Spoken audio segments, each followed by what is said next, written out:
Now, it's interesting to me that Joel and Peter speak of the sun becoming dark as a sign, because that sign indeed happened on the day Yeshua was crucified.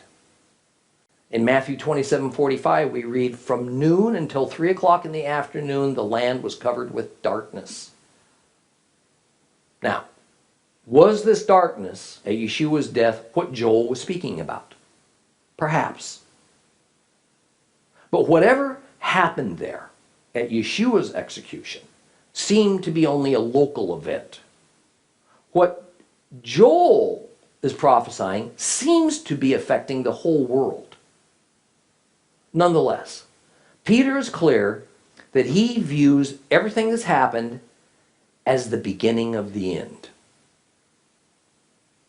And in fact, in some of Peter's and Paul's epistles, we find them trying to prepare folks for the end, which they obviously think is going to happen in their lifetimes.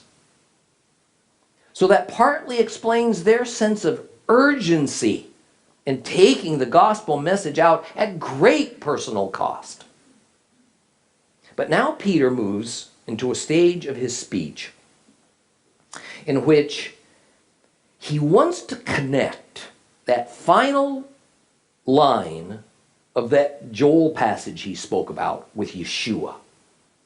That is, where we hear the prophet Joel say, "And then whoever calls on the name of Adonai will be saved," is referring to Jesus as the name to be called upon.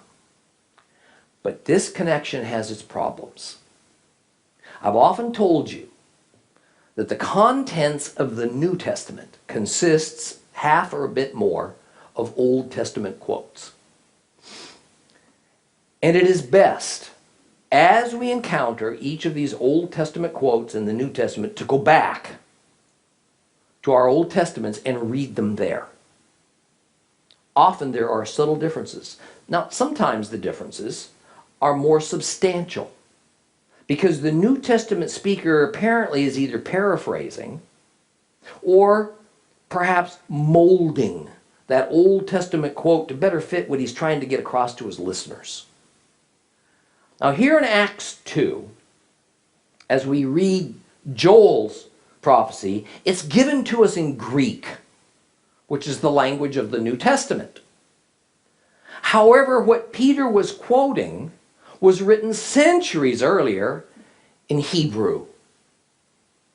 So when we see the phrase, stay with me, when we see that phrase, that last phrase that Peter quoted from Joel, "Whoever calls on the name of Adonai will be saved," in Greek, the word is kurios.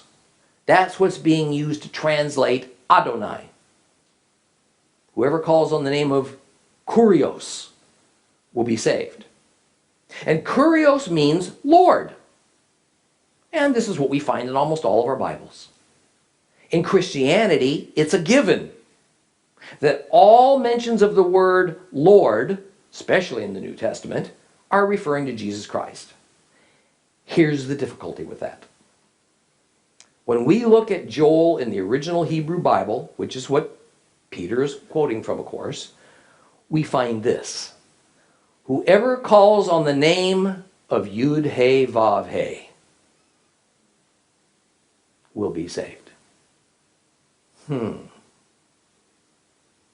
So the Greek New Testament substitutes the term Lord, kurios, instead of using God's formal name as it was in the original Hebrew of the prophet Joel. As those who've studied with us since Genesis know, the Torah says God's formal name is Yud-He-Vav-He. Some say Yahweh. I say Yehovah. So Peter says, quoting Joel, "Whoever calls on the name of Yehovah will be saved." Essentially, Peter is making the leap that to acknowledge the name of Yeshua as Messiah is the requirement to be able to call on the name of Yehovah to be saved. Yeshua is the sole agent of salvation, but Yehovah is the sole source of salvation. And this is something that believers, Jew and Gentile, need to understand. There is a terrible doctrine that has existed since the early Roman Church, which implies a replacement of Yehovah the Father with Yeshua the Son. They can speak of the Trinity as Father, Son, and Holy Spirit, but the Father is often seen as outdated, irrelevant now. Yeshua was given power and authority from his Father Yehovah, but Yeshua didn't replace his Father.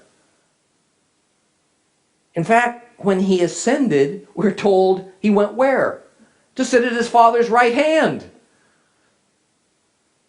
Yeshua is the way to the Father. He said so. Not the replacement of his Father. And Peter and Paul and other disciples had their work cut out for them to try and find a way to first comprehend this challenging reality and then to explain it. First to the Jewish people, then later to uninitiated Gentiles. And make no mistake, fellow believers, without the Holy Spirit indwelling in us, I see no way that a human can comprehend this mysterious understanding. It's impossible. Never take it for granted that you understand. Because what I just explained to you is unintelligible to non-believers.